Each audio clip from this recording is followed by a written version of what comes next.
Peter Gray from the AU in Australia. Hello, Drew. Hello.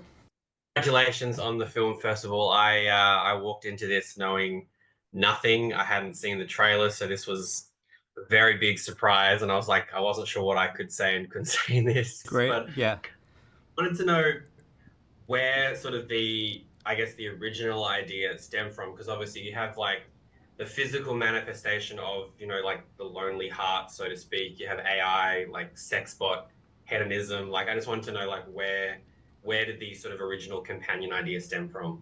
Yeah. So, I mean, every project is totally different. Like how, like sometimes you never know what that seed of the idea will be. Sometimes it's like one single image. Sometimes it's a character. Sometimes it's a scene.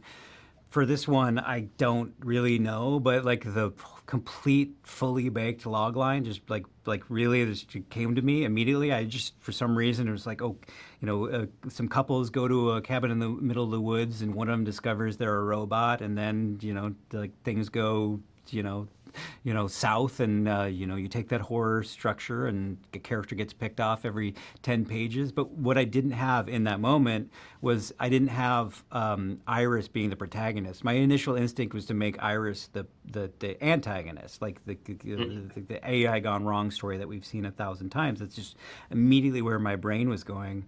But it wasn't until I started writing the movie that, like writing the script and just fleshing out who she is, and I'm getting to the scene where she's outside the house, and she's worried about meeting Josh and his friends, and suddenly I'm tapping into this really relatable fear that I had meeting partners, friends, and families, and how alienating that is. And like immediately I'm like, wait a minute, I'm like relating to the robot more than I'm relating to the human characters. And so I had to kind of put the whole project on pause and be like, well, is this a possibility? Can I tell the story through the point of view of the robot? Is that doable, to get an audience to relate to to relate to the robot and not the humans? And as soon as I had that, I didn't know if I could pull it off, but I knew that I had something kind of original and fresh, and I would just took that idea and just ran with it. I'm gonna say you pulled it off, because obviously, like, the line "Go to sleep now" has a much Yeah. different meaning. But when you realize, like, oh, Iris is gonna be who we follow and who we sort of care for, did that make it easier to change Jack Quaid into not necessarily the nicest guy now? No, I mean I mean that's always been a tough needle to thread. I mean, that I knew after I'd finished the script that was going to be tough, because it's a tall ask. He's saying really unlikable things immediately. Like, he's telling a woman to smile and act happy right out of the gate. Like, there's no version of that where it's coming from a place of good.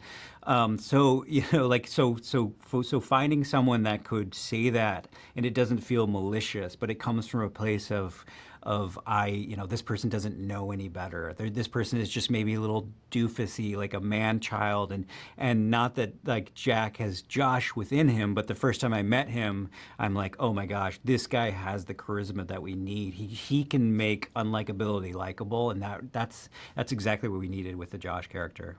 Yeah, well, I feel like after Scream, we should all sort of be on a bit like weary with Jack Quaid, but he is like the nicest guy, so like He is. absolutely pulled it off. But like, yeah, when I was watching it, the things he was saying, just it never occurred to me that there was something more sinister going on. I was under the impression that the house was going to sort of reveal a lot of secrets, and yeah, like it was just so like perfectly executed. And like, I don't want to say anything, but obviously the other reveals later on were like that was Thank that you. was great. Thank Was it you. one of those things like, did they, like, without saying too much, did that sort of kind of naturally progress or not? Yeah, yeah, yeah. I mean, like, I knew that obviously, you know this movie is going to hinge on a giant twist. I knew that, like, there is going to be a moment where she discovers what she is, and that'll also be the moment that the audience discovers what she is. But when you're writing it, you're like, okay, I have a choice to make. Is this a third act reveal? Is this a midpoint reveal? Is this a first act reveal? Is this like first 5 pages? So you have to make that decision. And then as soon as I was like, well, I don't want it to turn into one of those movies that's marketed as a twist movie, where it's like Yeah. everyone, because you watch those differently, right? You're watching, like, you're not like immersing yourself in the story. story. You're like thinking, you're trying to get ahead of the twist, and you're like every decision that every character's making, you're like looking under a microscope, going like, who is this guy? Who? So you're like not fully enjoying it. So I wanted to kind of have my cake and eat it too. So I knew that this would be a first act reveal. So we get a little bit of that, like what's going to happen, and then a beautiful thing happens when you present it as this big twist, and it's revealed earlier than a lot of people think it's going to reveal. Suddenly they're like, oh, I don't know what this movie is now. This could go in so many different directions, and that's the fun of it. It's like, so people that know the twist and people that don't know the twist, like after the reveal, like suddenly everyone's enjoying it the exact same way. Everyone's like, okay, well, I don't know what's going to happen now, and I think that's the kind of fun, is like the sleight of hand, like kind of magicians, like, the robot reveal thing is kind of hiding all the other little like twists and turns and swerves. Yeah.